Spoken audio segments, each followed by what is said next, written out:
everybody, and welcome to a heartfelt wild ride with Steve-O. This week we've got Ronda Rousey, who I genuinely consider to be a friend. And we went out to her Browsey Acres ranch. I mean, we've got that in common. We're both ranch people. And we talked about her new book, which is super vulnerable and really, like, epic. My executive assistant, Isaac, literally read the book to me for hours before we went to the Browsey Acres. And I gotta say, it's a great book. And we had a great conversation. I feel like she had fighting words for WWE. And I can picture her take on Logan Paul's wrestling going a little bit viral. That's just a prediction. Maybe I'm wrong. A lot of the time I am. But I love Ronda Rousey. I love this episode. So let's get into it. Ladies and gentlemen, people of the universe, I bring to you Ronda Rousey. Yeah. In the flesh. Again. Yeah, you were number 3 podcast we had when we started. Well, really? not number 3, but top 5. Oh, I thought you meant like third podcast. Well, no. Like, yeah. That we've ever done. Oh, The wow. last time we had you on Zoom during the pandemic. Yeah, we had you on Zoom, and it's been 4 years since then. Wow. Wow. And 200. Been a whole Olympics? Yeah. Oh my God. And more than 200 episodes later. Congratulations. Thank you. I'm honored to be one of your top 3. Yeah, it's a big deal. Now, we're here to talk about your new book. It's your second book.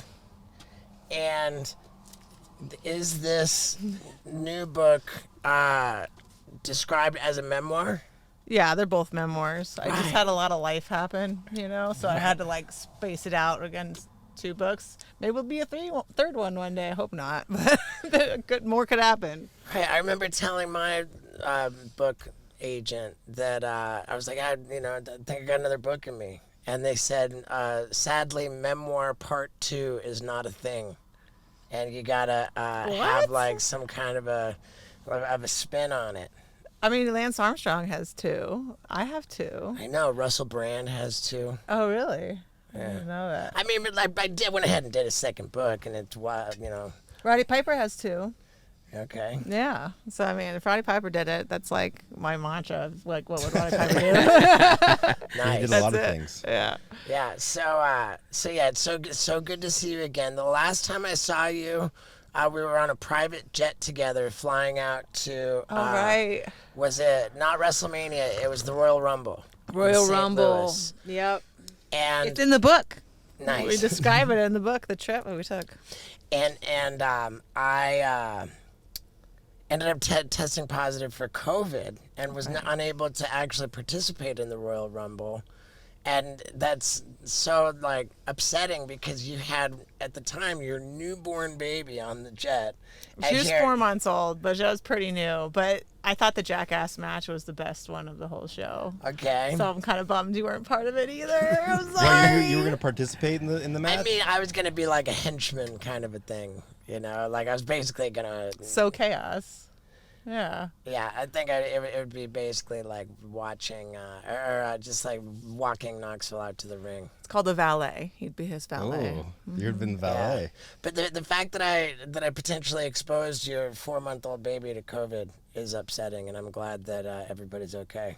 Yeah, we were fine. I mean, like, I think we were still wearing masks and stuff then because, like, no babies had been, like, there'd been no long-term studies of the effect of COVID. And I was like, oh my God, it could be like Zika. You know what I mean? She could like lose half of her head or something. So like we were abundantly cautious, but luckily, she's fine. It's fine. So funny too that like while we're on the private jet, I come back like like unannounced, like videotaping, and like here I'm filming you, and you've got your titty out, breastfeeding your baby. Yeah, I feel like breastfeeding's natural. It's not a weird thing. I was fine with it. You can post breastfeeding on YouTube, so if it's Yeah. good enough for YouTube. There's no nipple, so just some very tasteful and amazing areola that Travis Brown knows all about. But it's fine. Yeah, I'll tell you, in the book, like we got really choked up over the way you described Travis. Like, Isn't he amazing? Yeah, it was emotional.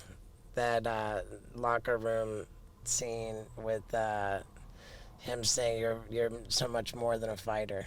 Yeah, he always saw me as more than what everybody else does, So it was so cute too. I hope I got it across in the book how like nervous he was around me at first, and he was such a he was not playing it cool. Like he was so like, oh my god, Ronda Rousey, like around me all the time, and oh my god, he was freaking adorable. Like this 260-pound badass being like, oh god, the first time he kissed me, I wasn't even looking, and he's like, oh sorry, like, who says that? Like, I'm sorry.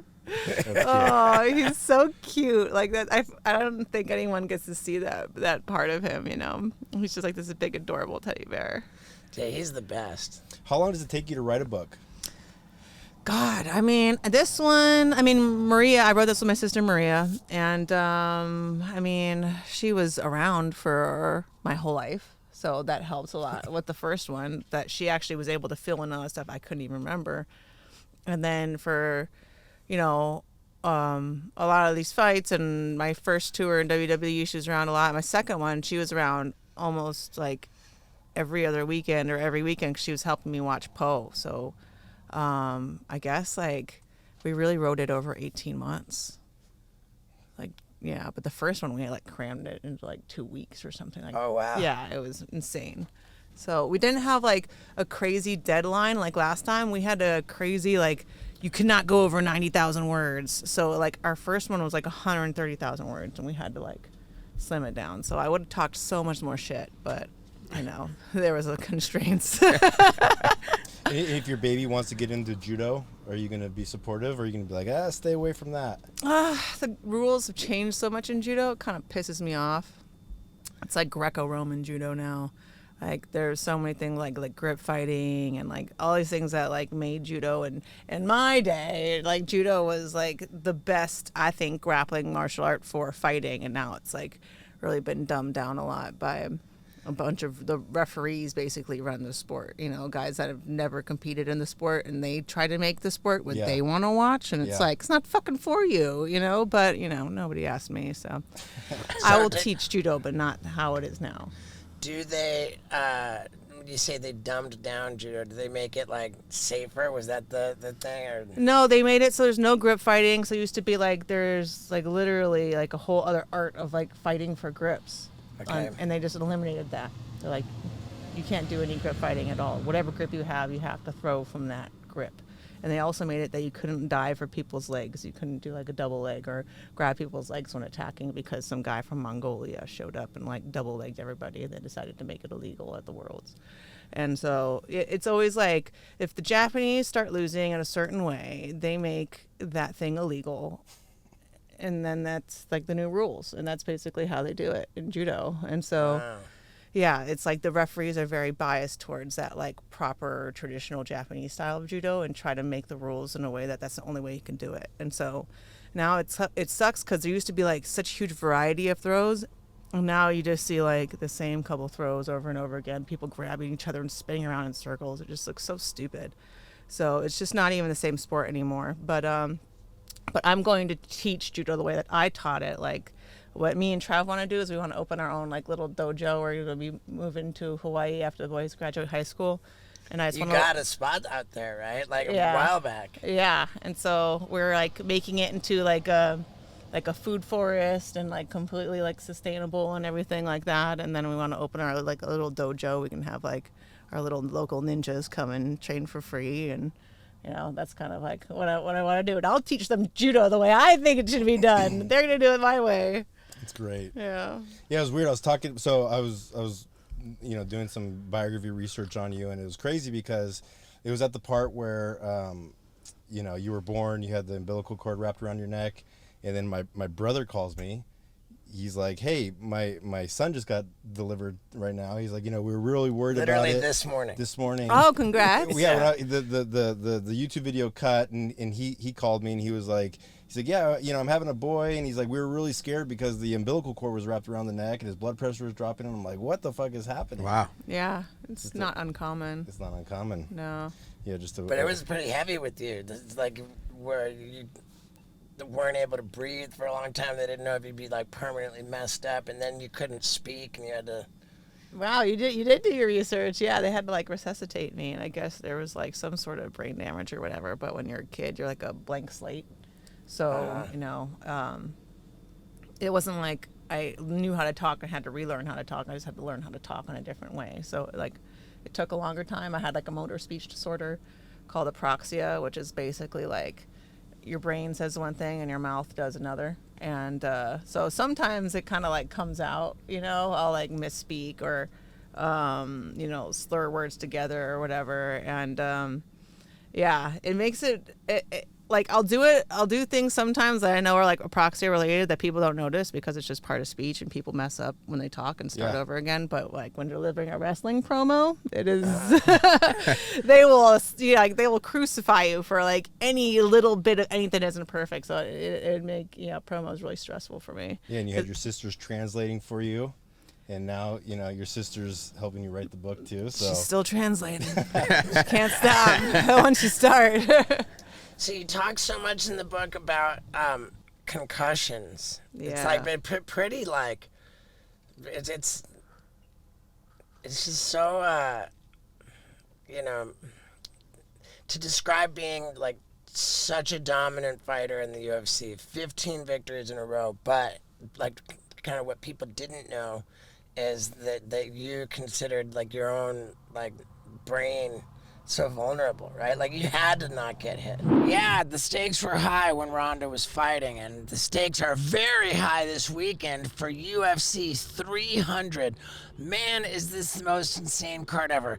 The very first Fight Pass prelim is Cody Garbrandt against Davison Figueiredo, who's, I believe, making his bantamweight debut. I mean, dude, every single fight, all day and night, is something that could be headlining a card. I mean, straight up. It's the most exciting fights. And you know that the official betting partner of the UFC is DraftKings Sportsbook, and they're so excited about it that first-time users of DraftKings Sportsbook can bet $5, just $5, on a UFC fight and immediately get $150 in bonus bets. That's insane. I mean, you put down $5, next thing you know, you got $155 to play with. Now that's epic. So I'm going to go ahead and give you guys my picks for the whole main card. But first, I want to tell you that what you want to do for new users, you download the DraftKings Sportsbook app. Download it and place a $5 bet. Boom, you got $150 in bonus bets. Yeah, do that. Oh yeah, and use the promo code STEVO to make sure it happens. I don't know if it's going to work if you don't use the promo code STEVO. So, the main card, if I'm not mistaken, starts with Bo Nickel and Cody Brundage. Yep. That's right. And Bo Nickel, I don't think that he's seen a second round in the UFC. I think that he's got a 100% finish rate. I think he's undefeated. And I think every single one of his finishes has come in the first round. So I'm going to go ahead and pick Bo Nickel. Then we got Charles Oliveira against Arman Tsarukyan. And, man, I really like this Tsarukyan kid. I really like him. I'm picking Arman Tsarukyan. And then after that, we've got the BMF title. God, this is a tough one to pick. Justin Gaethje against Max Holloway. Ooh. Ugh. I don't even want to pick this one. But I have to. It's a coin flip. Somebody flip a coin. I mean, ugh. I'm saying pick 'em. Nah. Okay. What do I really think? I'm going Max Holloway. Never bet against Max Holloway. And after that, we got Women's Strawweight Championship, Zhang Weili against Yan. I'm going Zhang Weili all day long. Then the main event, Alex Pereira against Jamal Hill. And I'm going to say I do want Jamal Hill to win. Jamal Hill might have the worst tattoo in the UFC. Those thumbs on his chest, epic. So there you have it, man. That's my picks. I got Bo Nickel, Armin Sarukian, Max Holloway, Zhang Wei Li, and Jamal Hill. And that parlay is your Steve-O parlay. So if you're a first-time user, DraftKings Sportsbook, download the app, use the promo code Steve-O, bet $5, enjoy $150 in bonus bets, and enjoy the fights. I know that I will. Now let's get back to it. Gambling problem? Call 1-800-GAMBLER. Or in West Virginia, visit 1-800-GAMBLER.net. In New York, call 877-8-HOPE-NY or text HOPE-NY 467-369. In Connecticut, help is available for problem gambling. Call 888-789-7777 or visit ccpg.org. Please play responsibly. On behalf of Boot Hill Casino and Resort in Kansas, 21 and over, age varies by jurisdiction. Void in Ontario. Bonus bets expire 168 hours after issuance. See dkng.co/MMA for eligibility and deposit restrictions, terms, and responsible gaming resources. Yeah, I mean, people weren't as aware of concussions back when I was like, a kid doing judo, and it was kind of thing where if like you hit your head and you started getting photovision or nauseous or a headache or things like that, you didn't say anything because, coach would be like, stop being a pussy, you just have a headache. And so like for 10 years, I was experiencing concussion symptoms more often than not. I would get a concussion, and every single night you're hitting the ground over and over again. You're doing judo, it's impacts. And so it would just keep aggravating it. So I would get one concussion and the symptoms would persist for like weeks, even months.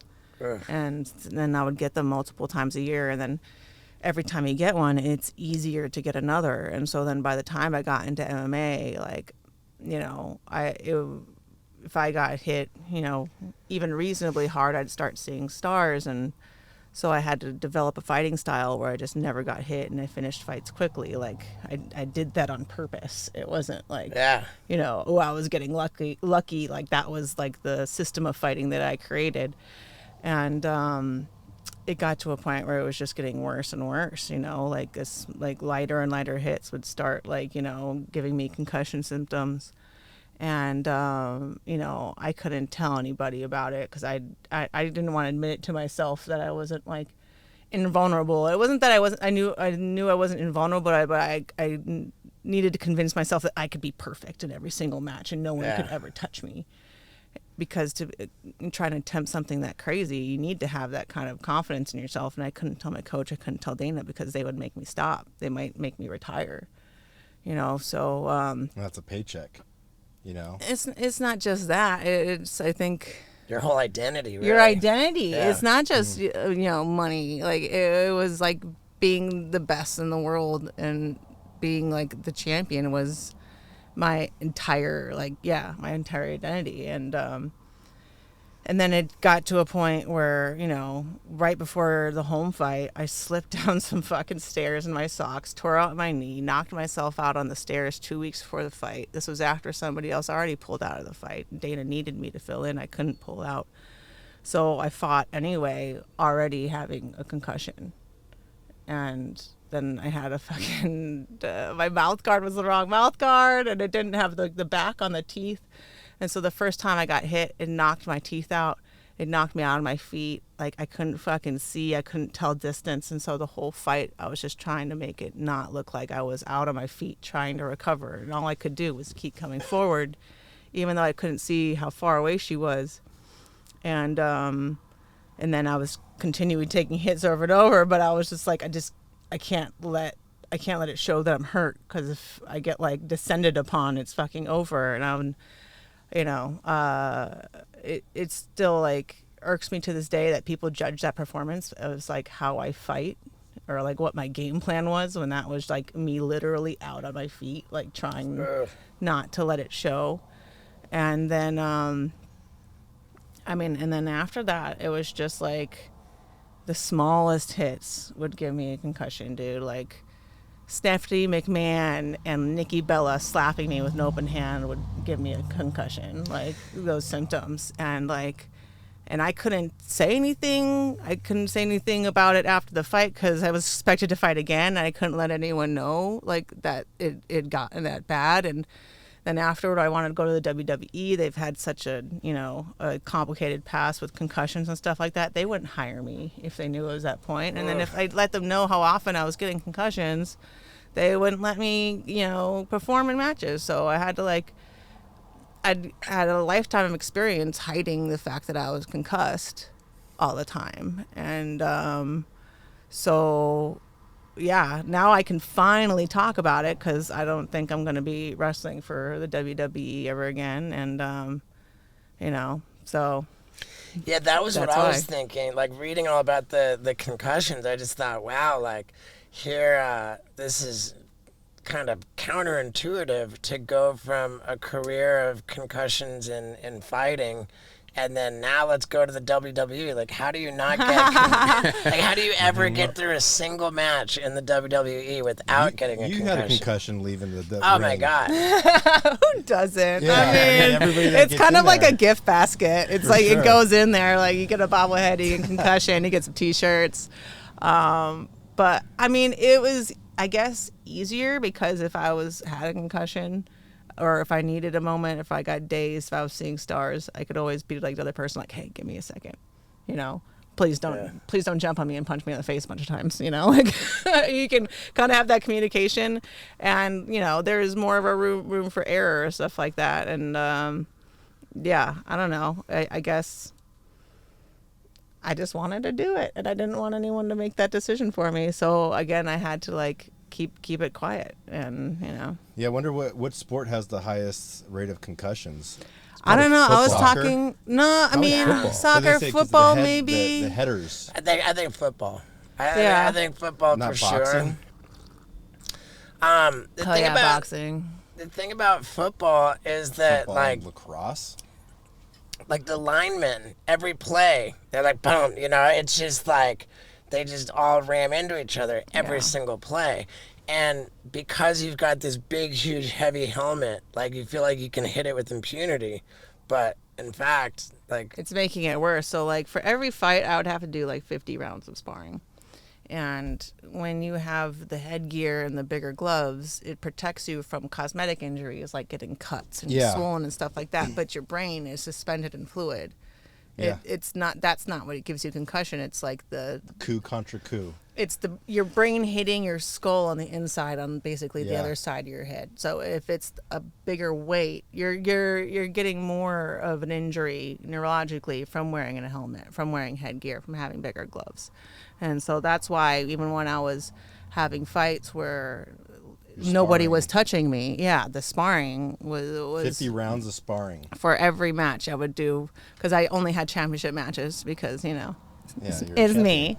And we would always do 10 times the amount of sparring rounds as there were rounds in the match. So if I had a 5-round match, which I never went to 5 rounds, but in theory, Right. it could So your happen. first couple, you had like a combined 2 minutes of your first 4 matches. Yeah, I actually have it. This is how many seconds all my wins were. Yeah, in a row. Wow. And when I look at it like that, I'm That's like, you know sick. what? That's pretty incredible, and I should be proud of myself. Which, it makes it tough because I had to leave a sport where I'd never been faster, never been stronger, never had a better grasp of the art, and but you only get one brain, and it doesn't callous. It just inevitably, declines and degenerates, Yeah. and I have to be like an ambassador for the sport forever. And if I end up like Muhammad Ali, it's not going to help the sport. And you don't want to be one of those fighters that just sticks around a little bit too long, Right. because it's sad to watch, and it's so hard to say when, especially when you've never been better. But you only get one brain, and I already have dementia and Alzheimer's in my family, and that's like one of my fears. And they weren't spending any time. Like, my grandma was a librarian and now has Alzheimer's. Like, she wasn't taking Right. thousands of hits throughout her life. So so crazy. I remember I asked Tony Hawk or Tony Hawk told me. His grandma has it. Yeah, his grandma, his mom had Alzheimer's, and like we were randomly talking about CTE, and Tony said, "Oh, there's this test you can get, which determines if you have a gene which makes you I predisposed." took it. Oh, really? My grandpa got Alzheimer's at like 58 years old. So when you do the 23andMe, you can check to see if you have the gene or whatever. Yeah, that was. gene which makes you predisposed to Alzheimer's disease. Yeah, but you can't do anything to prevent it, right, though, and right? if you have the gene which makes you predisposed to Alzheimer's, then you're more prone to have problems with CTE. And Tony told me that he got the test and he didn't have the gene. And I said, well, that's great, Tony, but what were you going to do if you did have the gene, you know? Like, because I'm thinking, do I want to get it or not? Well, You should definitely get it. I don't have the gene. I know, and but I you still have a can't 9% chance of getting it, even without the gene. And You still have a what chance? like a 9% chance. Okay. But I mean, I don't want to sound like one of these fucking douchebags on a podcast talking about ice baths and saunas, but they do have those studies that are out that are saying, like, if you do 175 degree plus 5 days a week in a sauna, it reduces your risk of like 175 degrees or higher in a sauna for 20 minutes. 5 days or more a week. The studies are showing that like it reduces your risk of like Alzheimer's and dementia by like 70%. You can always count on Scott Randolph to chime in with a tip about your health. And you can always count on me to do the same thing, because I care about your health. And if you've got a nasty habit that it is time to drop, then listen close, because fume is the solution. It's the way to replace a bad habit with a good habit, to trade in the toxic chemicals with flavored air. That's what I'm talking about. I love this thing so much. It's a diffusive device that simply flavors air with its flavored core. My favorite flavor is the crisp mint. And I always have my fume in my pocket. If you catch me in public, ask me, hey, you got your fume in your pocket? And if I don't pull it out right in front of you, I will make a shout out video for you and all your buddies on your phone. Thing is, I always have it, and when people do ask me, and they ask me about my fume, I pull it out and I say, you know what, let's shoot a shout out video anyway. Because that's the kind of guy I am, man. I like to make people happy, and I like to contribute to their health. So let me encourage you to drop your filthy, nasty, embarrassing bad habit by picking up a fume. How do you do that? Well, you go to tryfume.com. That's tryfum.com/Stevo, and use the promo code Stevo at checkout, and you will enjoy 10% off your journey pack. It's called a journey pack because this is the beginning of your journey to a happier and healthier you. How's that for a health tip? So one more time, go to tryfume.com/Stevo and use the promo code Stevo for 10% off your journey pack. Yeah, dude. Now let's get back to it.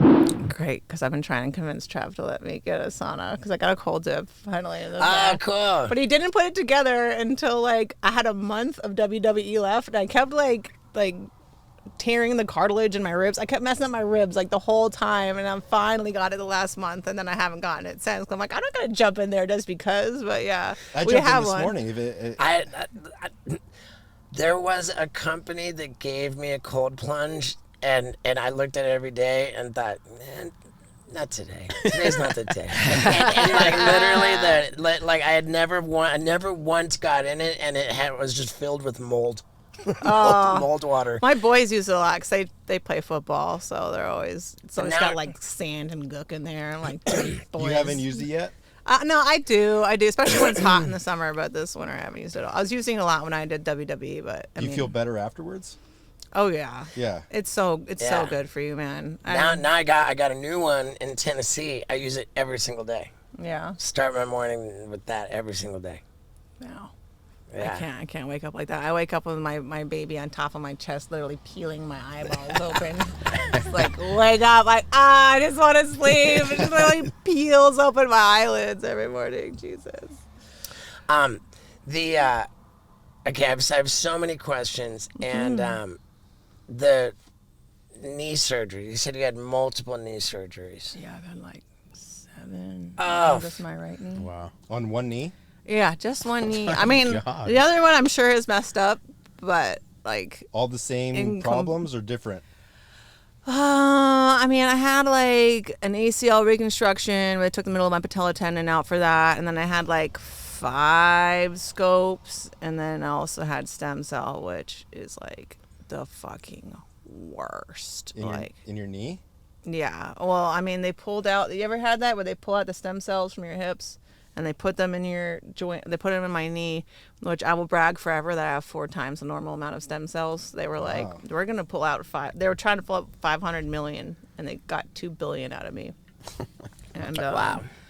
And they literally like shoot it right into your joint, and you're not supposed to move it or use any ice or any anti-inflammatories or anything for like 6 weeks. You're supposed to just let it sit in there, and that was the worst. Like, it made me rethink having a natural labor. That's how painful it was the first morning when I woke up. So you're not saying it's the worst as in like ill-advised or unhealthy? No, or it's just like, so painful. Just so painful. Yeah, okay. but it really helped a lot. But if you're at that point, like, you shouldn't be like, oh, you know, I'm gonna try some stem cells. I'm like, don't do it unless you really, really have to do it. It helps a lot, but and I had to be awake when they like drilled into my hip and like pulled all of like everything out. It was just like so painful, man. Did they drill it from your bone? Yeah, from my hip bone.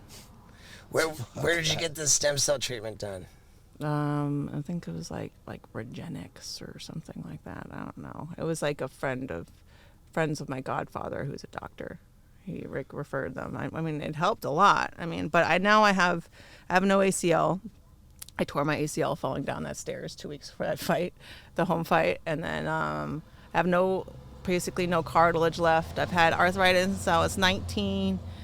And yeah, it's just a bunch of bone spurs and stuff floating around in there, and it's kind of, I had to create a fighting style around not having a stable right leg, so that's why I really can't move backward effectively. I can't like really go backward and be stable. So I had to like create a fighting style around the fact that I can't get hit and I don't have a right leg.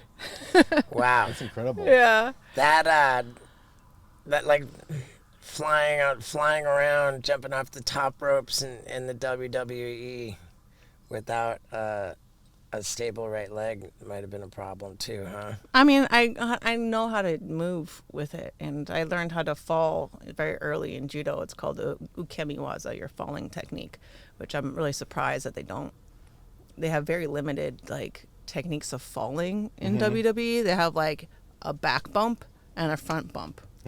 Like this is how you fall on your back, and so you fall in front, which is different with guys. I've figured out when I was trying to teach you. But but there's like an infinite amount of ways that you could fall. Like, are you kidding? Like, you've done a lot of falling, right? You don't just fall on your front, on your back. So in judo, you fall all these different kinds of ways on your side, and you know, people trying to throw you. And so I'm really, really good at protecting myself from crazy hit the ground falls. first, right? Or do they make that Yeah, you loud does a slam? slap. Yeah, you try to slap the ground like right before you hit it, to, like, dispel it. It's kind of like imagine that you're falling on glass and you're trying not to break the glass. Like, you're trying to not take all of the impact through one part of your body. You're trying to spread it. Yeah. And so no, I never really felt that bad, like taking a bunch of falls and impacts and stuff during WWE. It was just all fun, especially it was in competition. You guys were working together. I had a great time. I mean, it was more like the management and everything, and like they wouldn't. It's such like a disorganized shit show, dude. Like, you can't. They won't work with you to develop any matches. They'll like literally tell you what you're doing last minute. Like most of the time, you can't even rehearse it, and you have to like talk to somebody in like a hallway about what you're gonna do for a match. And then you go out there and do it for the first time. And it's just like, you can do such better matches if you're allowed to prepare and rehearse. And like, you can't like try something new that you haven't done with somebody before, you know, because you don't have, you know, a chance to practice it. And so. What do they tell you before? Like just how many minutes you are to go? Yeah, they'll be like, you have 10 minutes, including your entrances. And so that's basically, you have an 8-minute match and you need this to be a finish, and you can't do power slams or this or that because other people are doing those things tonight. And you'll be like, okay, what about this match? And then it'll be like, no, for some random reason. And then that'll continue. Like, it's like not even like a creative collaboration. It feels like bargaining, and until the very last minute, until you get out there, and it's just like, dude, how can you guys take something so amazing and so fun and make it so needlessly stressful? And so if I wrestle from now on, I'm just gonna do it like on like an indie show where I can wrestle for as long as I want and prepare for, as long as I want and do whatever moves I want to do and just do it with my friends and like just take all of the anxiety out of it, because it's just so needlessly stressful and dangerous the way that they do it. Yeah, was it always like that? I mean, like, back in the Ultimate Warrior days and Hulk Hogan, or is it more planned out, or it's because it's evolved so much that they're just like, get it going? I mean, I feel like that was like the traditional way that a lot of guys do it. Like, oh, we'll just call it out there. But so they were just on the fly back then too. I mean, it kind of started as like people basically doing a sparring session and just letting somebody else win, and then it turned into like more of a performance. And then, but like a lot of like the old fashioned guys, like Hulk Hogan gave me this advice. He's like, "Oh, kid, you got to keep your boots on the ground." Which means you want to do as little risky things as possible, put as few miles on your body as possible for every performance. But I'm like I get that if this is what you want to do for as long as possible, but like I just want to do like super awesome fucking matches, Like, I just want to have like a collection of like really fucking cool matches, and I want to like. I first started with fight choreography with like movies and stuff, and I want to make this as amazing and spectacular as possible, and you can't do it like that of like, okay, we're gonna do a hip toss into an arm drag and do like, and just like they rearrange the spots if they've done a million times in the moment, because that's what's safest and easiest on their bodies, which I mean, it's great for some people, but it's also like I want to create like something special that's never been done before, but like the company's just not really interested in that. They just want to leave well enough alone. Yeah.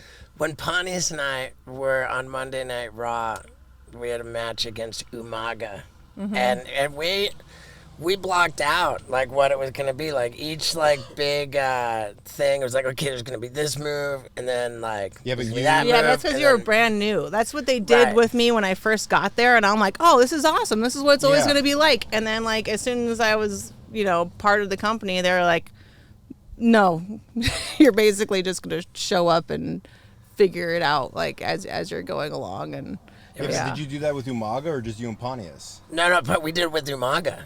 Oh. We did it with Umaga. We actually got in the ring. We blocked out. Like, so he was actually like friends with you, and then he kicked the shit out of you. And like the moves, whatever we did, were like very light in the rehearsal compared to what it was like in the actual match. In the actual match, I was like, wow, like why is he being so mean to me? And like, and then the problem was, and this was a big problem, I didn't know that you have to like play dead, that you can't like. You kept trying to get up. I was like the clip on here. Yeah, no, don't do that. But here, like he keeps hitting me, and I'm like, no, stop, man. Like that's supposed to be over, but I'm moving around. Right. So that's like disrespectful to him. So he kept hitting me. Like I genuinely did not remember leaving the ring. I got beaten into a blackout. But that's the kind of thing that you would have been able to know if you're able to actually rehearse the actual match instead of just the spots. You know, if you were able to do the match from beginning to end, you would have known, like, okay, this is the part where you stay down, so I don't have to hit you 15 times because you don't know. And that is pretty much like a really good, way to sum it up, except for you actually got time to go in there and rehearse. And a lot of times it's like, yeah, girls, the guys are in there practicing their ladder match and the door is open in 10 minutes, so you're just going to have to go over this in the hallway. By the way, your time just got cut by 2 more minutes, so you're going to have to cut like a third of the match out. Well, that's not ideal. But hey, you know what? There's a very loyal fan base of the Wild Ride podcast who only listen to it on audio. and they don't have the benefit of seeing the awesome outfit I'm wearing, which comes from Outer Known. Now, Outer Known is one of my favorite companies in the world. Number one, because it was started by the GOAT of surfing, Kelly Slater, who I do consider to be a buddy. And they only use organic and recycled materials, and these clothes are only made in fair trade factories around the world, places where people are treated with decency and respect and compensated fairly for their work. So basically, Outer Known is a great company started by a great guy that does great things, and that's why I'm so proud to wear them. Never mind how awesome the clothes are, how good they look, and how generous the company is, because my friends and the listeners of the Wild Ride podcast can get an entire 25% off your entire order. And that's not even just, it's got to be your first order. That's all the time. You're a listener of the Wild Ride podcast. You consider me a friend, and it's all the time. 25% off. Now, how do you get that deal? You go to outerknown.com. That's outerknown.com/Stevo, and use the promo code Stevo at checkout to get a full 25% off your order every time. That's thanks to Kelly Slater and Outer Known. Man, I love you, Kelly. I love you, Outer Known. And thanks for making me look so dope. And thanks for always doing the right thing. One last time, outerknown.com/Stevo, and use the promo code Stevo at checkout for 25% off your order. Now let's get back to it. Wow, there was a point when I was this band, and I forget the name of the band, but they were like a jam band, and I was in their dressing room before their show, and they were describing, okay, well, we'll do this, like the bridge, and then we'll do that, and I was like, man, the way you guys just kind of mapped out what your plan is for your show, reminded me exactly of wrestling. Right. like the kind of the tentpole moments, and then they just kind of fill in everything in between, just jamming, improvising. Crazy. And I think that really does. Yeah, that could have saved me a major concussion, maybe, if we rehearsed. But the people that are like the greats, like Shawn Michaels and Bret Hart, they could improvise a 5-star match on the fly. But I mean, these kids that you just brought up from NXT can't, like me, who I just spent like 20 years getting hit in the head doing other stuff. Like, I can't. I need to rehearse, and yeah, it's kind of like a machine where everyone's just kind of jammed into the cogs. And well, how do you rehearse for a Royal Rumble when there's so many people in the ring? Is it just kind of like, have fun, dude? You this don't. is the winner. You're out first. When do you know to okay, if you're not gonna win, you have to get out of the ring at some time. Do they know who's going first, last? I mean, they know the order, but no, they can't rehearse the whole match from beginning to end with everybody in it. And my first time doing it, I'm like, well, what am I supposed to do in the time when other people are like, I don't know, keep busy. I'm like, what the fuck does that mean? Keep busy? I don't know how to keep busy. And the whole time I was out there, I'm like, I look like a fucking idiot. I don't even know what I'm doing right now. I'm keeping busy. That's funny. But yeah, I mean, it's so the other people that you're in there with, you're bonded by trauma. I mean, you're never closer to anyone than the person that's actually beating the crap out of you. But yeah, it could definitely be run better. Hope the buyout changes things, but the way it was just a shit show. Yeah, my favorite story. I rode a motorcycle through India.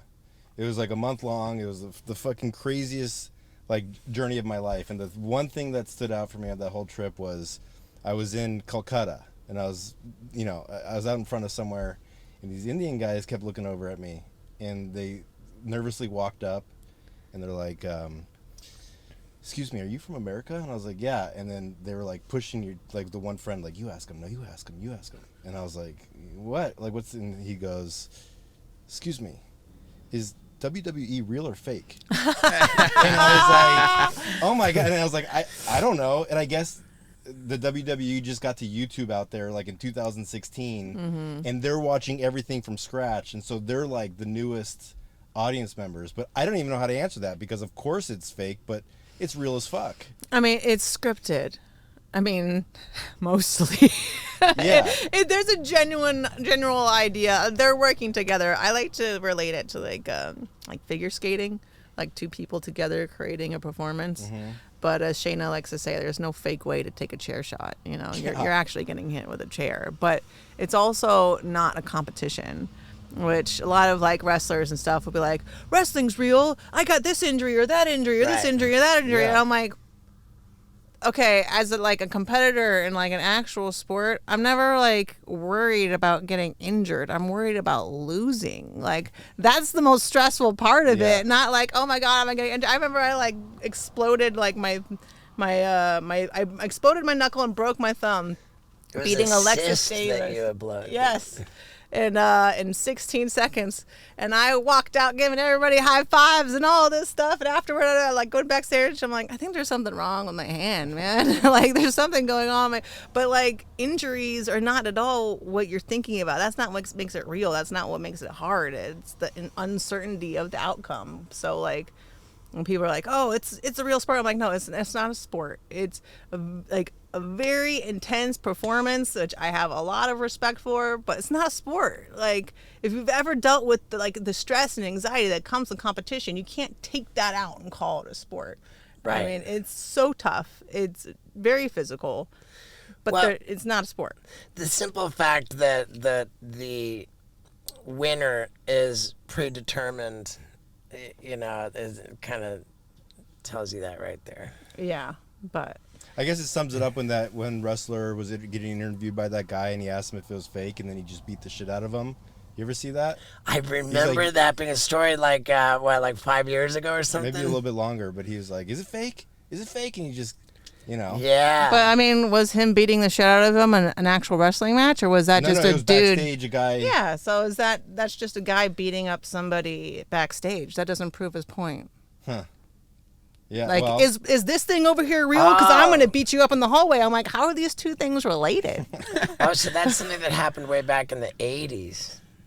I guess it just circulated. I think maybe it happened again, but I don't know, yeah. but I don't think it proves the point. I'm not out to bag on it. I have tremendous respect for wrestling. And how about Logan Paul? Like him or dislike him, that dude fire. is a performer Yeah. in the WWE. I mean, He's great on the mic. He does a great job on the mic. But And- I mean, I wish that I was allowed the time to rehearse that he gets, because it's not evenly spread. You know what I mean? Like Were they some people grooming get him? it. Oh, like he's like their next big star. You know, Yeah. they're rolling out the red carpet, which is like, it goes to show that if you give people the time to rehearse and the resources, you can like do amazing things. You know, and it's frustrating that like everybody doesn't get that treatment, because like my first match with them was incredible because we had like 6 weeks to rehearse, all the best minds in the business coming and putting like their, you know, giving their 2 cents, and it was like an instant classic. And it was just like, then they never did it again. And I'm like, why isn't this the model? And they're doing that with Logan Paul, and he's having these fantastic performances. And it's like, look what you guys can do when you actually put organization and like effort into things, you know. And it's just it just blows my mind that like this $1 billion company is just like succeeding despite itself in so many ways. yeah. Wow. Yeah, we were at WrestleMania. Was it just last year? Coliseum. At the SoFi Stadium. Okay. That's I think the most people I've ever seen packed into one spot, because like if a football game, the football field takes up the whole floor. You know, with WrestleMania, you're in a stadium, and the only thing that the event really takes up of the floor is just the ring, the whole floor. I mean, is there such a thing as an event in a stadium that fits more people than WrestleMania? I think they usually are breaking attendance records because of that. It was so unbelievable to me. Like, And it was what completely sold out. completely, Yeah, of course. Yeah. Over 2 days. Wow. Yeah. Can you tell the difference in like the energy when you're like fighting in the UFC versus WrestleMania, like the amount of people in the crowd? Or is it all the same when you're in there? Well, I mean, in UFC, you like block them out. you know. And And there also you in feed the off of them. WWE, you feed off of them, and they're like trained to sync up. Wow. That's great. You know, So that 161 in 2 days. So you divide that by 2, it's 8,500. yeah, 80,000 people. It feels like it was more than that, but it's 80,000 crazy. people is a lot of fucking people. Yeah, that's It's a lot. Yeah, Yeah. it's a lot. It's a lot of people. Okay, I have a question.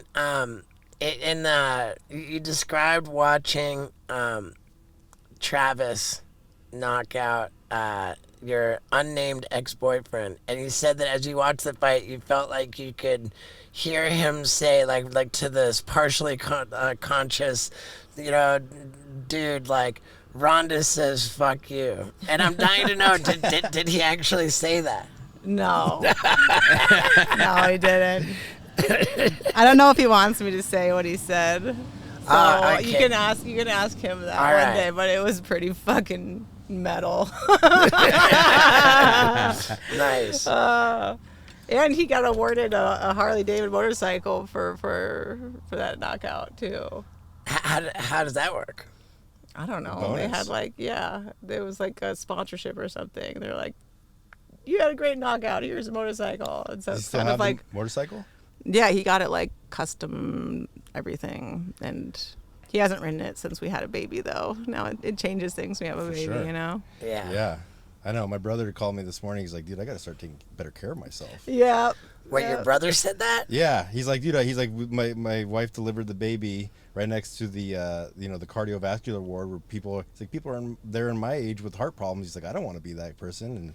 But he referenced, we used to be really good family friends with Luke Perry, and he was over at my house for Thanksgiving one year, and I think he was Luke Perry died at like 49 or whatever, and so he came over to my house maybe like in 2006, and he's like, I just came from the doctor's office. He said, yeah, the doctor said I had a rich cholesterol, and I had to start taking care of myself. And he's like, don't worry about it. And 10 years later, he died of a stroke due to so I'm at the age 40 to 50 is like, you start getting healthy for blood work and not for like vanity reasons, I guess. And so That's crazy that your brother says that when your brother is like my mentor for my food program. yeah, but you can always do. I mean, just because you eat well, you still got to do like workout and cardio and like. Yeah. Isn't your brother in pretty good shape? Yeah. Is he still doing jujitsu? Yeah, but like he keeps getting ringworm. So Why are we in ringworm? well, you get ringworm because you don't. Does he go home and shower? Or does he shower there? They don't have showers at the gym. You can get like wipes for your body, because Yeah. it's like something like 20 minutes after you stop sweating is when your pores closed, and that's like basically your window to like get everything off of you. So you can get like fungal wipes, and right after you get off the mat, just wipe down your whole body. You can also wear like antimicrobial rash guards, so you can wear like tights, like head to toe. That's why I used to wear like head to toe black tights, because my skin was really sensitive, and I always pick up So stuff it's in the common. mats. Ringworm is common in. Yeah, so you can get antimicrobial like tights and like a long sleeve, rash guard. Yeah. And then after you're done, take everything off, wipe yourself down with the antifungal wipe, and that'll probably help them out. What's the risk of ringworm? It's itchy. No, It spreads, and like yeah, it's their daughter contagious. got it, and then all of a sudden the dog got it. So like they kept going to the doctor and getting cream, and everybody was cured, but they kept getting it. And he's like, dude, I'm not even doing jiu-jitsu anymore. But the fucking dog had it, and was just kept it going. I literally get it like every time I go to Hawaii. I just have like a what's the word? A policy of like, when in doubt, put antifungal on it. Yeah. You see a tiniest little red spot, I'm just like, antifungal, anything. And I'm not even on mats anymore. It just lives on me now. And it's just like, whatever it is, I see the smallest thing, put antifungal on it. It's in my purse. Wow. Seriously, if I see a smallest little dot on my antifungal, and it'll go away, and I'm like, you know what? It could never have been, but it's just a nice, just put it out, just nip it in the bud. Who wants it? But you like have staff, and you're like, oh, isn't this rad? I mean, And you see the line going up to like your heart, and I'm like, bro, like that's, you gotta fucking, like, all right, maybe. And then the next day we take you to the hospital, and then you get it fixed. we went to the urgent care. That was after I went surfing in the LA River. Not that, they don't have waves, but the water was flowing because there was heavy rain. I actually ended up getting like a flesh-eating bacteria right before my last fight. From what? From like we went to Hawaii and like I cut my toe on some coral and kept going in the ocean, and then like I scratched my leg on like a fence or something, kept going in the ocean, and then by the time I got back, I got like a line going up my leg, and I'm like, oh shit. So they had to put me on like the last resort IV antibiotics in the middle of training camp. Fun stuff, or like at the beginning of training camp, but yeah, it's rough. Do you still watch combat sports? Are you gonna watch the Jake Paul, Mike Tyson, or do you give a fuck? I mean, I don't. Trav likes to watch like the heavyweights, the UFC heavyweights sometimes, but I just kind of like overdose on shit. Like once I was done with judo, I never wanted to watch judo again. Yeah. Once I got done with MMA, I didn't really feel like watching it. I don't watch pro wrestling anymore. I just kind of like obsess over something until I'm sick of it, and then like move on and obsess over a new thing. What's your new thing you're obsessing on? Farm life? Farm life, that's one of them. Doomsday prepping. Trav's actually up at a soil seminar right now. Oh, wow. That's awesome. Browsy Acres is our regenerative ranch where, we raise Wagyu and poultry. Actually, writing this book and the last book just really got me into writing and writing creatively. I have a comic book coming out this year. Wow, cool. My first fictional thing that I wrote, and I'm like on my 4th script right now. I usually write them as screenplays first, and then now we're like translating into a comic, and I had to like film all the choreography and stuff for the artist to use as reference, because mostly in comics like the choreography is like punch, kick, energy beam. You know? Boom. Yeah, so I kind of want to make a comic that like revolutionizes the fight choreography. I'm really big into like combat storytelling and stuff in general, so usually the stuff I write is just a reason to have different kind of cool fights and stuff. And I'm actually an intern at the story department at WME right now. Wow. Yeah, because I want to learn how to like read like and cover scripts. So I was actually just working on a script coverage right when you got here. Cool. And just studying and doing that because my sister's an award-winning sport journalist. My other sister has a degree in creative writing, and so I have a very academic family. I was like the weird jock that ended up going. And now that my body is falling apart into little pieces, I'm like, I gotta find something to do that, doesn't rely on, taking impacts. Because, going straight from fighting to like, I'm gonna go do pro wrestling. And so that's kind of like my new obsession right now. I stay up late after I put Poe down and read a script every night and write coverage for it. And it's cool. How's your degenerative disc disease in your neck? It's still degenerating. It continues. I've got here, feel right here, like my shit bulges like crazy. You see that? I don't think it's supposed to be like that. I think that's supposed to be there. Is it? I think that's just there. I think that's just. Well, dude, thank God. Well, I think it happens when you're like looking at your phone. I think it like grows. Well, no, but I mean, like whether that's it or not, like the doctor said it's bulging and herniated. And are you still making YouTube content? You know what? I haven't as much, especially since just having Poe, because I'm just always with her. Mm-hmm. Yeah. And I don't want to be like, Right. using my kid to like get all these views and stuff and putting her in front of the camera all the time. So it's just like, I just don't have time to be away from her. So I miss game streaming, man. Oh, I was going to ask that. What Like, game? I love RPGs. Yeah, I've been playing Call of Duty a lot. Oh yeah, You ever you're a play that? first-person shooter guy. Yeah. I'm not a big first-person shooter person. I kind of like to. I'm into like the environment and exploring the Is world that Red stories. Red Dead? Or what is it? Red Dead Redemption? Trav likes that more. Yeah. I'm kind of like, I don't know. I like Horizon Zero Dawn, Forbidden West. I like the new Zelda that just came out and stuff like that. Yeah, Steve, we got to get you streaming some video games. I know. Are you good at it? No, well, I have. Long story, Rhonda. I've historically I've been like pretty outspoken against video games, and I've recently realized that number one, that everything I said was wrong, and number two, that I was a douche. You know, there's 84,000 5-star reviews. Yeah, I just like I would say that I incredible. think you know that like the big problem I think with America and our future is you know kids not getting out, you know, kids not like just sort of kind of rotting on the sofa, and I would blame video games for that.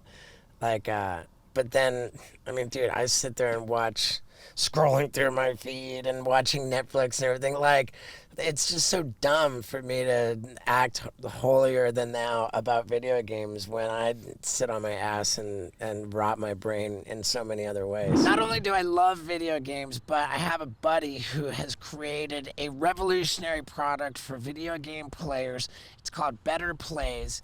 It's this cushy foam like lap table that makes playing video games more enjoyable and just more comfortable. So it's called Better Plays, and the website is Better Plays, BetterPlayz.com.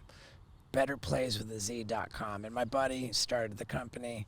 He's a good guy, and he's part of the video game community to which I am forever indebted and always in support of from here on out.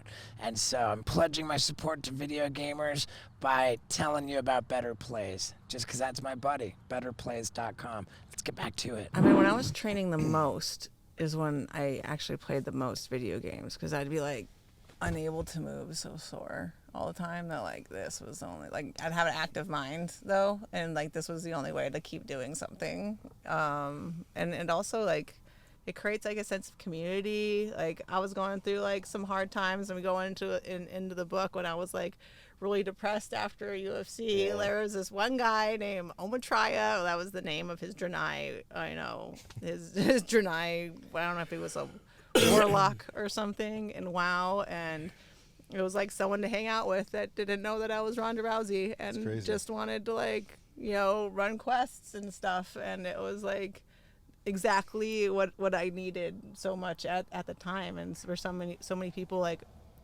that aren't socially adept, like as a kid I was really awkward and stuff like socially and had a hard time, and like the Pokemon forums on Game Talk were some of the only like socialization that I got, and like sense of community that I got. So I mean games help people that have a hard time socializing in person.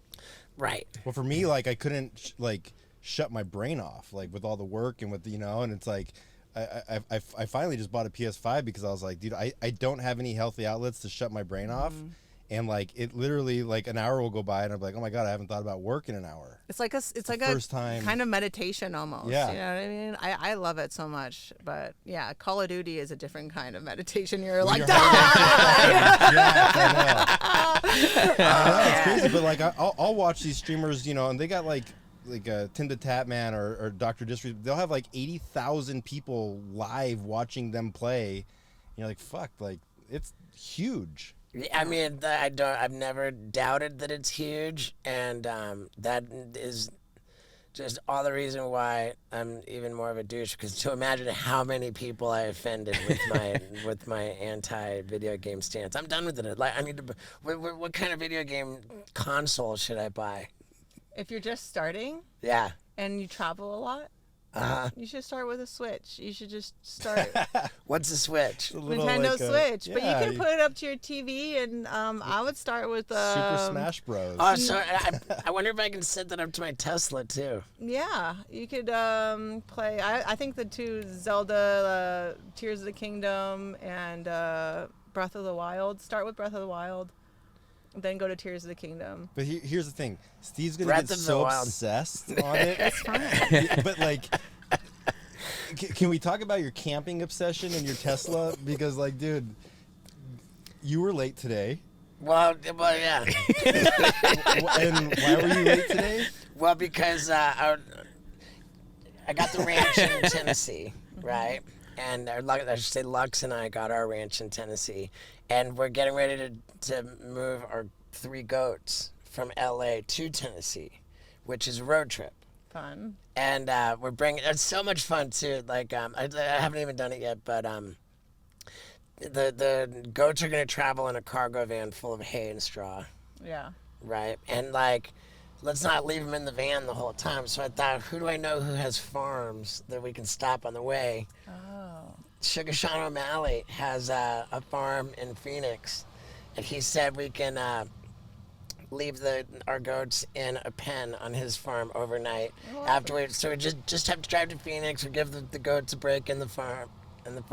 Then the next night it's drive to Albuquerque, another 7-hour drive, and then we go to Cowboy Cerrone's BMF ranch. That was fun. And he said that he's got 500 acres for the goats to play on. 500 Oh my acres? God. Yeah. And then I'm not sure what's How doing. big are your goats, though?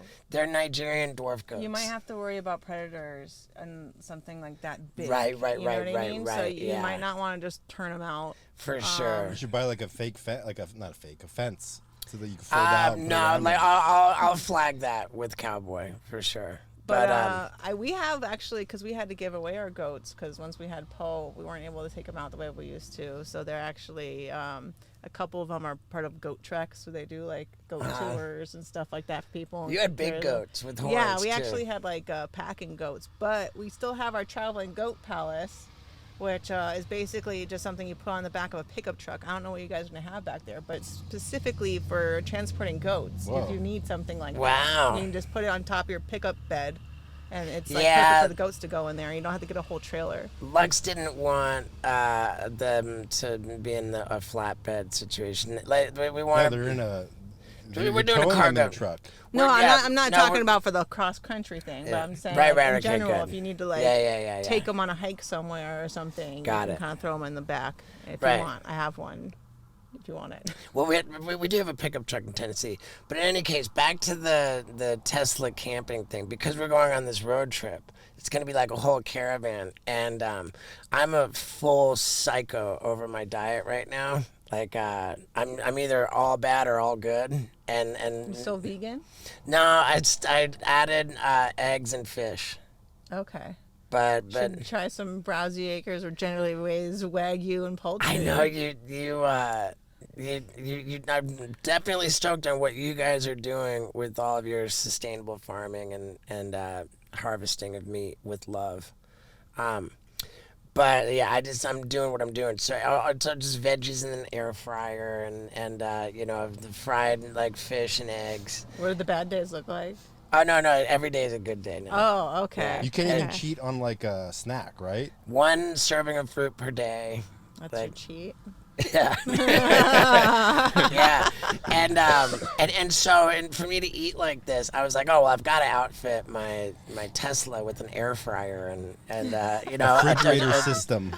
Yeah, so like I'm going out cross country with 2 refrigerators, a 2-burner stove, an air fryer, a milk frother. Wow. Like all in my in my Tesla. You don't have a problem finding places to charge along the way? I haven't done any long trips in mine yet. No, I mean the car itself will route you to a supercharger.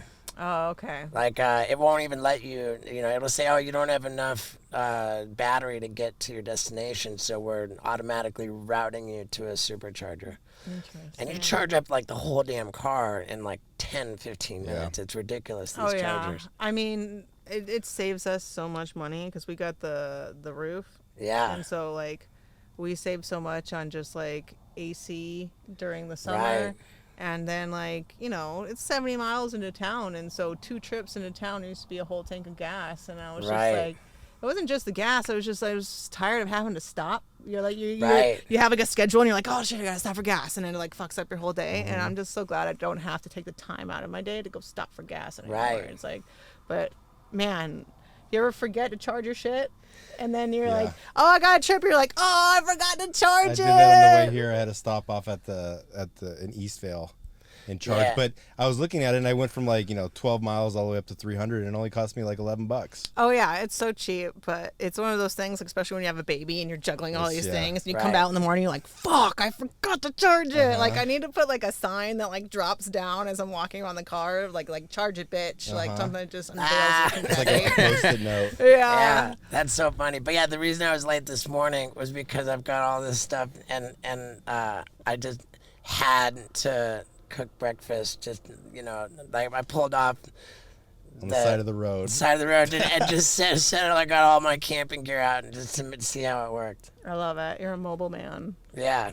As this podcast is a Yeah, example of. I love it. I'm gonna show you a picture of my breakfast.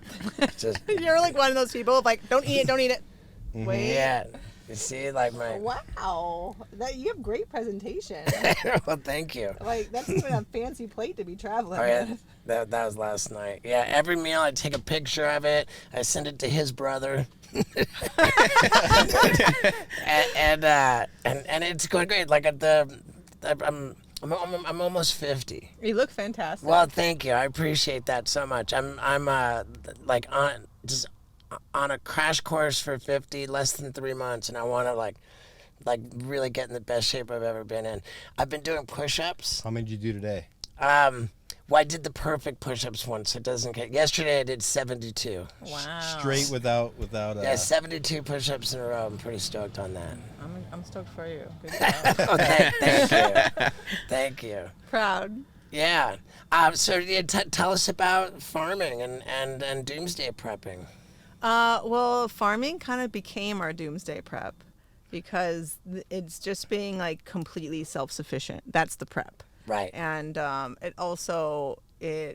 prize fighters, we would get bunches of money at a time and think like, okay, how long can I last this? So you always want to like bring your expenses down as little as possible. So we just try to like eliminate bills. So we got like the solar, so we don't have an electric bill. We got the water catchment, so we don't have a water bill. And we have these planter boxes out front that is all dirt from like our cows, like like poop and hay and everything together, and like that eliminates a huge amount of our grocery bill. And then we have our chickens in the back that eliminate our eggs, and then we also have our cows in the back, and one animal will feed our entire family for the whole year, Wow. And so we raise these guys like one at a time, and we know what happened to them, because there's so much like, dude, Factory farming, so gnarly. but like getting our own meat business made us realize how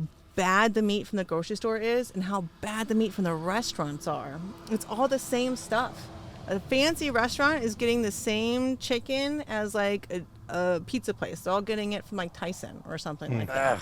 And that's because they only buy things at wholesale prices. And so, what we're doing is we got a couple 100 acres in Oregon that we're raising our Wagyu and poultry together, mimicking natural processes to raise them regeneratively. And so we rotationally graze the Wagyu, and we move them with electric fencing to like a different like acre every day. And so they like mob graze one area, and that way the grass is allowed to recover. They're not open grazing on pasture all the time. And so when the grass is allowed to go through its full cycle, it actually ends up sequestering tons and tons of carbon into the soil, because every time the grass grows, it mirrors its growth underground with its roots. And when it's allowed to grow long and then the cows come and eat it, it sheds those root hairs, and all of the carbon they use to make those roots is now deposited as organic matter in the soil that gets broken down by these microorganisms. And then the cows, eat the grass and poop it on top. And that's when we bring the chickens in afterward in their schooners, and they spread out all the cow patties, and they, get to eat the minerals in the soil and actual like bugs and stuff like that, because chickens are not vegetarians. They're fucking dinosaurs. Okay. Like they shouldn't be, it's not healthy for them to be on a vegetarian diet. And then we give them a canola-based blend with no corn and no soy, the chickens, and they spread 300 pounds of their own poop in the area of the schooner every single day, and then we move them to a fresh new area. And so it's mimicking these processes of these giant herds of like used to be bison passing through with all of these birds and stuff following them, and then predators chase them off and they don't come back for a long time, and the grass is allowed to go through its full cycle and grow. And so we're basically recreating that and people forget that the animals, the grazers, are the dynamic part of these ecosystems. Like the grasses need to be grazed in order to be healthy, the grasslands. And now we have like these herds of like antelope coming through, and like it's become like a habitat for mule deer, and we have like these geese that come in and nest, and like blue herons, all this stuff. It's all really here cool. on Rousey Acres. Yeah, because it was like this really degraded, mismanaged, place before, where there was more dirt than there was grass, and to like watch the animals actually like rehabilitate this like habitat, it's been absolutely incredible to watch it change and to watch them do that. And the meat that we get out of it is fucking incredible. It'll change your goddamn life. Like I can't eat at a restaurant anymore, and it's so healthy for you. Like Wagyu in particular, they actually used to be like a working animal in Japan. They would like pull plows and stuff, which is why uniquely they're famous for having intermuscular fat, because they had the fat in the muscle to help them pull these heavy weights. But the fat is, the Wagyu meat is actually the highest source of monounsaturated fatty acids in any red meat. And that means it's like the healthy kind of fat. It's not solid at room temperature. It's like a gel, which is why it feels like it melts in your mouth when you eat it, and why it's so delicious. But it's also why it's good for you, because it's not that saturated fat that's sticking to inside your arteries. Yeah. It's not solid, and so your body processes it better. And like my baby girl pounds steak. Like she eats so much steak, and I'm like kind of concerned because she's like really ripped and athletic, and she's 2, and I broke my mom's wrist accidentally at 3 training with her, and I'm like, this girl's gonna fucking demolish me by the time she's 6. Like, wow, she's a specimen, and this is like all she eats. And So for the people listening and myself, I'm gonna go home, I'm gonna type in browseyacres.com. What do you recommend I get? Definitely get the chicken. It's just incredible. We raise it 2 weeks longer than most people raise chicken. They have no corn or soy. They're out on the pasture. Like, you have the chicken, you're like, oh my God, this actually tastes like chicken. And you'll realize the stuff in the grocery store is like freaking air. We have a bunch of curated boxes for the Wagyu for now. We're going to start getting like customizable stuff later, but we can't ship smaller than 10 pounds because it's frozen. And so we need more of it to keep itself frozen. But the ground beef is my favorite because I don't know how to cook for shit. And literally, I'll just throw ground beef with rice, and because the meat itself is good, you don't have to season it for it to be good. Like, I'll just eat plain ground beef and rice, and you can like reheat it a bunch of times. It's like really, I don't know, it's like really convenient. But a lot of people get intimidated because it's like really like luxury meat. But I really like the Rokudan box because I have a husband that has become like a steak master now. Wow. He only cooked tacos when I met him, and now he's like, oh no, you have to like put the fat cap needs to be fried in this way, and like all of this stuff. But he makes the most incredible steaks every night. But I mean, now that we have our own animals, we have to try and like cook all the different parts, instead of just like the New Yorks and the ribeyes and stuff like that. And so like the chuck steak is actually one of my favorites, which is like one of the things that people usually make into burger, but I like to like slice it up small and like fry it on a pan with like butter and rosemary and put it on toast. But yeah, I mean, literally you can't go wrong. It's all so good. You gonna open up your own cooking channel? You sound like you know what you're doing. I mean, we do have some cooking stuff on our YouTube sometimes, but Trav is the one that's become like the meat aficionado. He's like, putting on like the black like the gloves to like rub things on stuff, and he made like corned beef hash out of our Wagyu for St. Patrick's Day, and it was so good. Oh my God. I love it, man. Yeah, he's amazing. It was just like, oh yeah, I'm the perfect man, and now like I've learned how to like cook the perfect steak for you every single night. He'll be like, oh, this is, and he'll always say what animal this is. I'm like, oh, this is from Zing. This is his hanger steak. I have put the truffle salt on it today. I'm like, oh God, that's my husband. Dude, that's epic. Yeah. Well, fucking right on. So we've got Browsey Acres to. Everybody go to browseyacres.com, just the way it seems like it would be spelled. We've got your new book, Our Fight. Our Fight. And and you're doing signed copies for the UK. I saw something. Yeah, we're doing signed copies, and yeah, we got we have like thousands of hours of footage while doing the WWE. I think we're doing like a documentary with A&E soon. I think we're going to be announcing the comic book soon, which I'm really excited Cool. about. And Poe is going to preschool for the first time on Tuesday. There's just so much happening. Shout out to my guy Isaac, who's up in the front off camera and running the computer.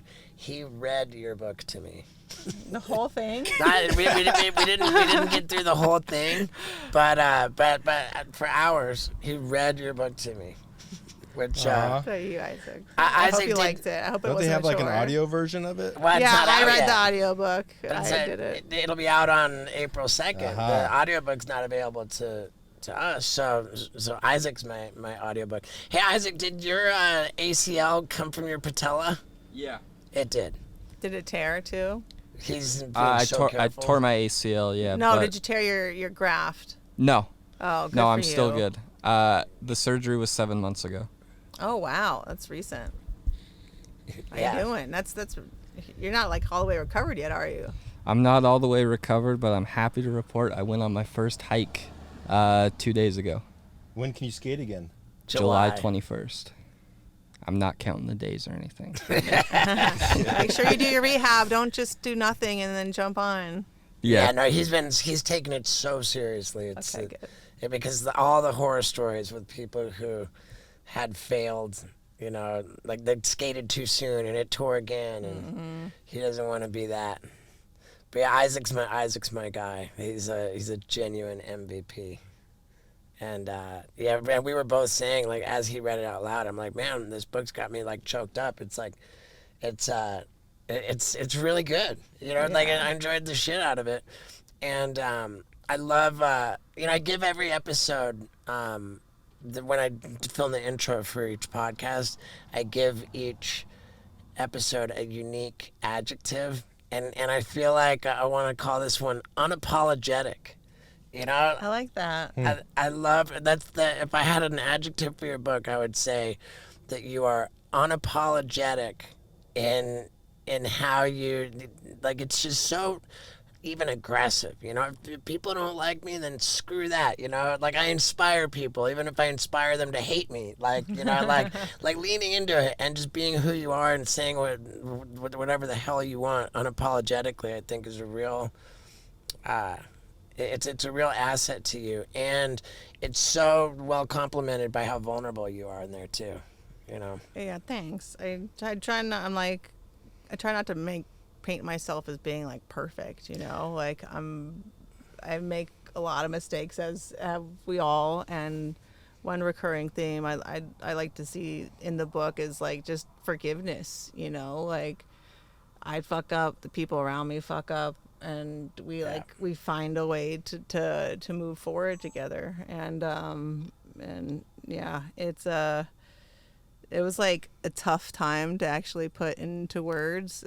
I think it's the only way I could have addressed it. It would be in this long form, because it was just so complex, everything that was going on at the time. And I want to point out that the pictures in there are incredible. That in the first book, where all the pictures are by Eric Williams, who apprenticed under Howard Bingham, who was Muhammad Ali's photographer.